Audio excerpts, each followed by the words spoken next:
My fiancée said at dinner party, "Honestly, if your dad was single, I'd date him instead. He's more successful," I responded. Interesting confession. Then I told my dad everything the next day. When she showed up for family dinner, and Dad handed her a list of therapists saying, "You need professional help before marrying my son. Welcome to Seductive Dreams. It would be so much appreciated if you would subscribe to my channel and like the video." Now, without further ado, let's go. I, 29 male, have been with my fiancée, 27, for 2.5 years. Engaged for 6 months. Weddings planned for next spring. Venue booked. Deposits paid. Invitations designed. We split the costs 50/50ths, though I've contributed about 18,000 so far, and she's in for around 12,000. Her parents kicked in 5,000. Mine haven't contributed yet, but my dad said he'd cover the bar tab, which, knowing my family, will probably run 8,000 to 10,000 easy. My dad, 58, owns a commercial real estate development company. He's done well, really well. Lives in a 4,200 feet house. Drives a Tesla Model S. Takes international trips twice a year. He earned it. Built the business from nothing over 30 years. I'm a structural engineer making 92,000 a year. Good salary, comfortable. I drive a 2021 Honda Accord. Live in a nice 2-bedroom apartment. Have savings. I'm not rich, but I'm doing fine. My fiancée works in pharmaceutical sales. Makes about 65K base plus commission. She does okay. Last Saturday, my college buddy threw a dinner party. 12 people total. Nice setup. Catered food, good wine. His place overlooks the river. My fiancée wore this black dress she just bought. Kept talking about how expensive it was. $380. I didn't say anything. We're sitting around the table. Everyone's had a few drinks. Conversation lands on relationships and dating. Someone jokes about marrying up versus marrying for love. Everyone's laughing, sharing stories. Then my fiancé out of absolutely nowhere says, "Honestly, if his dad were single, I'd probably date him instead. He's way more successful. No offense, babe, but your dad's house, the Tesla, that's the life I want." The entire table went silent. I looked to her. "What did you just say?" She laughed, sipping her wine. "I'm just being honest. Your dad is impressive. You're great, but like he's really successful. You drive a Honda. It's a nice Honda. It's not a Tesla." My friend's girlfriend changed the subject fast. Started talking about some movie, but the damage was done. Everyone kept glancing at me. My buddy's wife gave me the sympathetic look. I sat there for the rest of dinner, barely talking. My fiancée didn't seem to notice anything was wrong. She kept chatting, laughing, having a great time. We left around 1,000 p.m., drove home in silence. Once inside our apartment, I finally spoke. "We need to talk about what you said." She was taking off her heels. "About what?" "About wanting to date my dad instead of me." Oh my God, that it was a joke. Nobody was laughing because everyone's too sensitive. "I was just saying your dad is successful. It's a compliment. You said you'd date him instead of me. That's not a compliment to me." She rolled her eyes. "You're seriously upset about this?" "Yeah, I am. You basically told a room full of our friends that I'm not good enough. I did not say that. I said your dad is more successful, which is true. He owns a company. You're an engineer. There's nothing wrong with being an engineer." I didn't say there was, but come on. Let's be realistic. Your dad has the life I want. The nice house, the nice car, the nice vacations. You and I are still renting an apartment. We're 29 and 27. We're building toward that stuff. Your dad built faster. My dad's 30 years older than me. Exactly. He's established. Successful. That's attractive. I stared at her. You just called my father attractive. Successful? I said successful. After saying you date him instead of me. Oh my God, you're twisting my words. We argued for another 30 minutes. She kept insisting it was a joke, that I'm being oversensitive, that everyone's making a big deal out of nothing. Finally, she went to bed. I slept on the couch. Next morning, she acted totally normal, made coffee, kissed me, asked what I wanted for breakfast. Like the night before, never happened. After she left for work, I called my dad. "Hey, you busy? Never too busy for you. What's up?" I told him everything. The dinner party, the comment, the argument, her complete dismissal of my feelings, long silence. "She said that to your face in front of people." "Yep." "And when you told her it hurt you, she said, 'You're being sensitive.'" Basically, I heard him take a deep breath.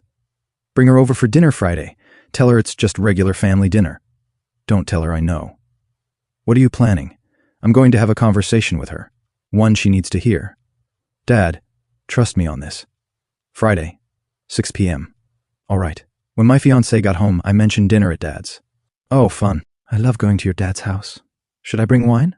He said not to bring anything. Your dad's so generous. We should really try to get a house like his eventually. I didn't respond. Friday came. She spent an hour getting ready. Full makeup, nice outfit. Kept checking herself in the mirror. Do I look okay? You look fine. Just fine. You look great. We drove to my dad's house. She was in a good mood talking about her work, about wedding planning, about how we should ask my dad for recommendations on a honeymoon destination since he travels so much. My dad answered the door, gave me a hug, gave her a polite smile. Come in. Dinner's ready.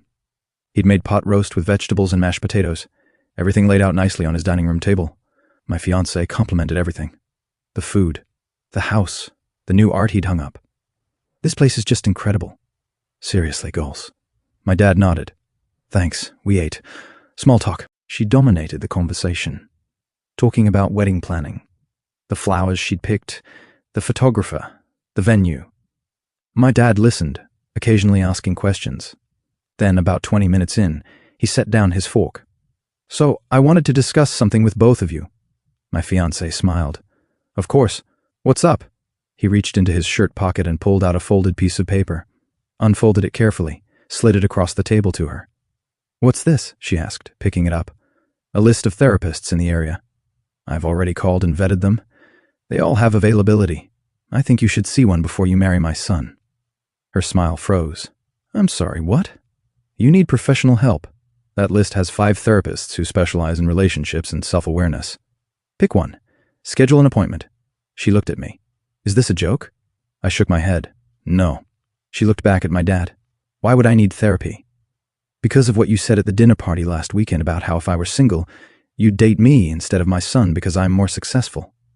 Her face went white. You told him? Yeah, I said. I did. That was private. My dad cut in. You said it at a dinner party in front of 12 people. It's not private. I was joking. Were you? My dad leaned forward because from what my son told me when he confronted you about it, you didn't apologize. You defended it. Said he's being too sensitive. Said I have the life you want and he's just an engineer. I didn't mean it like that. How did you mean it? She stammered. I was complimenting you, saying you're successful. You can compliment someone without comparing them to their son and finding the son lacking. I wasn't finding him lacking. Weren't you? You told him and everyone else that you'd prefer to be with me because I have more money, a nicer house, a nicer car. That's not a compliment to me. That's an insult to him. She turned to me again. Babe, come on, tell him he's overreacting. I stayed quiet. Oh my God, you're both ganging up on me.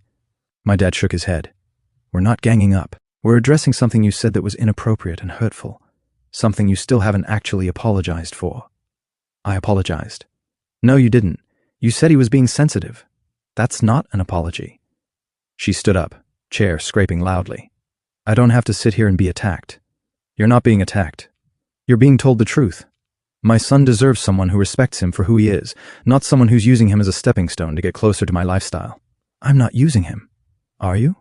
When's the last time you asked about his work, his projects, his life outside of how much money he makes or what car he drives? Silence. That's what I thought. My dad picked up his fork again. You need help. Professional help. Because if you marry my son with this mindset, you'll destroy him, and I won't let that happen. She grabbed her purse. This is insane. I'm leaving. That's your choice. She looked at me. Are you coming? No, I said. I'm staying for dinner. Are you serious right now? Yeah, fine. Fine. Don't expect me to be home when you get back. She stormed out. The door slammed so hard that a picture on the wall tilted. My dad took a bite of pot roast. This turned out pretty good. I laughed. Couldn't help it. Yeah, it did. You okay? Honestly, I don't know yet. That's fair. Take your time figuring it out. We finished dinner, watched some TV. I drove home around 10:00 p.m. She wasn't there. Texted her. Where are you? Her and my mom's can't believe what just happened. Me? We were just honest with you. Your dad is completely out of line. He's right, though. Whatever. I went to bed. Didn't sleep great. Update. One Sunday morning, her mom called me. Not her. Her mom. We need to discuss last night. Okay. You and your father ambushed my daughter. That's unacceptable. We didn't ambush her. We had a conversation about something. She said she was joking. Why is everyone so sensitive? It wasn't funny. It was disrespectful. You're blowing this completely out of proportion. She compliments your father and suddenly she's the villain. She didn't compliment my father. She said she'd date him instead of me because he has more money. She didn't mean it literally then. What did she mean? Silence. Then you know what? She deserves better than this. Better than you and your controlling father. If that's how she feels, she's welcome to leave. Maybe she will. Good. I hung up. About 2 hours later. My fiancée came back to the apartment, eyes red, puffy from crying. We need to talk. All right. She sat down on the couch. I stayed standing. My mom thinks we should postpone the wedding. Why? Because clearly you and your dad don't respect me. We don't respect what you said. There's a difference. I apologized. When? When did you actually apologize? I said, I'm sorry for phrasing it badly. That's not the same as apologizing for saying it in the first place. She threw her hands up. What do you want from me to gravel? I want you to understand why what you said hurt me. Actually understand. Not just say words to make me shut up. I do understand. Do you? Because every conversation we've had about this, you've defended yourself, said I'm being too sensitive, said it was a joke. That's not understanding. That's deflecting. She started crying again. Why are you being like this? Like what? So cold? This isn't you. This is me finally paying attention to red flags I've been ignoring. Red flags, yeah. Like how you talk constantly about my dad's house, his car, his lifestyle. How you've never once asked about my work unless it's about salary or promotion potential. How you measure our relationship success by material stuff instead of actual connection. That's not fair, isn't it?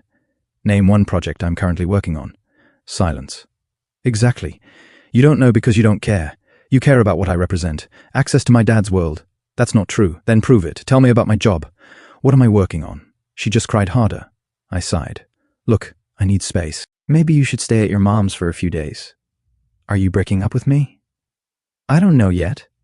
I need time to think over this. Over one stupid comment. It's not about one comment. It's about a pattern I'm finally seeing clearly. She packed a bag, left again. I called my dad. How you holding up? She left. Her mom called me. Said we ganged up on her. Sounds about right. Entitled people always have enabling parents. What do I do? That's your call. But ask yourself, can you marry someone who sees you as a downgrade from your father? Someone who's waiting for you to become me? I didn't have an answer. Over the next few days, she texted sporadically things like, "Are you done being mad?" And this is getting ridiculous. I didn't respond much. Then the wedding vendor started calling. First, the venue. Hi, your fiancé called about possibly changing the date. We'd need to discuss fees. What? When did she call? This morning. She said you both wanted to postpone due to family issues.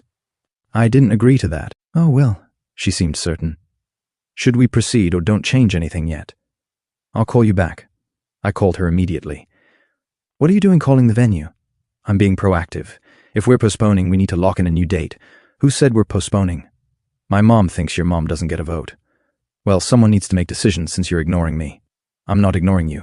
I'm thinking there's a difference. For how long? The wedding's in 6 months. We have deadlines. Maybe we shouldn't have a wedding. Silence. Then what? Maybe we shouldn't get married. You don't mean that. I'm starting to think I do over dad jokes. It's not a dad joke. Stop calling it that. You said something hurtful and refused to take responsibility. She hung up on me. About an hour later, her best friend called. What is wrong with you? Excuse me? She's devastated, crying constantly, all because you can't take a joke. It wasn't a joke. She was drunk. She had 3 glasses of wine. That's not drunk. You're tearing her apart over nothing. If it's nothing, why can't she just apologize sincerely? She has apologized. No, she hasn't. She's made excuses. You know what? She deserves someone who actually loves her, not someone who tears her down. I'm not tearing her down. I'm asking for basic respect. Whatever. Don't come crying when she moves on. She hung up. I was exhausted. This whole situation was exhausting. My dad came over that night with pizza. Heard the wedding might be postponed. How'd you hear that? Small world. Vendor I know mentioned it. She's calling vendors without telling me. Control move. She's panicking. Yeah. What are you going to do? Honestly, I think I'm done. I can't marry someone who doesn't see what she did wrong. He nodded. That's valid. Her mom, her friends, everyone's acting like I'm the bad guy. That's what happens when entitled people face consequences. They rally the troops. We ate pizza. Didn't talk about her much. Just watched TV. The next morning, my fiancée showed up at the apartment. I was working from home. Can I come in? Yeah. She sat at the kitchen table. I stayed at my laptop. I've been thinking. Okay. I talked to a therapist. I looked up. You did? Yeah. One from the list your dad gave me. And she said maybe I have some things to work on about how I view relationships and success. That's good that you're seeing that, but I also think you're being really harsh. It was one comment, and there it was, but you're not getting it. I am getting it. I'm going to therapy because of this. You're going to therapy because you think it'll fix this, not because you actually believe you need it. How do you know what I believe? Because you just said one comment again like it's not a big deal. She stood up. You know what? Fine. If this is how you want it, fine. I'm done trying. Good. She left again. Final update. That was 3 weeks ago. After she left that day, I called the wedding venue myself, explained the situation. They said we could cancel, but we'd lose our $35,500 deposit. I said, fine, cancel it. Called the photographer. Lost $800 there. Caterer $1,200. Florist $400. Total losses about $6,000 for me. Her losses were around $3,500 based on what she'd paid. She flipped when she found out I'd canned everything. You canned our wedding without consulting me. You tried to postpone it without consulting me. I just made it permanent. I'm losing money. So am I. This is financial abuse. No, this is consequences. She threatened to sue me for her portion of the deposits. I told her to go ahead. My dad's lawyer sent her a letter explaining that since the engagement ended due to her behavior, she has no legal standing. She backed off. She kept the engagement ring. I told her to keep it. Didn't want it back. It cost me $4,200. But whatever. Small price for freedom. Her mom sent my dad a certified letter demanding he take accountability for ruining her daughter's future. His lawyer responded with a cease and desist for harassment. Haven't heard from them since. Through mutual friends. I heard she's already dating someone new. Some finance bro with a Porsche. Good for her. Hope he's successful enough. My dad and I have dinner every week now. Last week he asked how I'm doing. Good. Better than I thought. You made the right call. Think so? No. So she wanted a lifestyle, not a partner. He's right. Looking back, all the signs were there. The comments about my car, the obsession with his house, the way she'd get excited talking about future money, but bored talking about actual life. I ignored it because I loved her, or thought I did. Maybe I just loved the idea of her. The therapist list is still on his fridge. A reminder, he says, some people need help. Most won't take it. True. I'm not dating yet, not ready. My buddy's wife offered to set me up with someone, but I declined. Need time. The apartment feels emptier, but also lighter. I rearranged furniture, hung up art she hated, bought a new coffee table, making it mine. Friends have been supportive. Couple people said they always thought she was kind of materialistic, but didn't want to say anything. Cool. Wish they'd said something earlier, but whatever. My dad helped me move furniture last weekend after we got beers. You're going to be fine, he said. I know. Better than fine. You dodged a bullet. Yeah. Next time, pay attention to how someone talks about money. It tells you everything. He's right about that, too. The engagement ring's still in her possession. She posted a photo of it on Instagram with some cryptic caption about things not going as planned. I'm blocked now, so I only saw it because a friend sent me a screenshot. Don't care. Let her keep it. What I learned. When someone shows you who they are, believe them. When they compare you unfavorably to your parent, run. When they value stuff over substance, walk away. Took me too long to see it, but I got there. I'm good. Really good. Single at 29, 6K, poor, emotionally exhausted, but free, and that's worth more than any wedding about everything. The therapist list, the conversation, the fact that she wouldn't change. Best dinner I ever had at his house, even if it ended in engagement. Better to know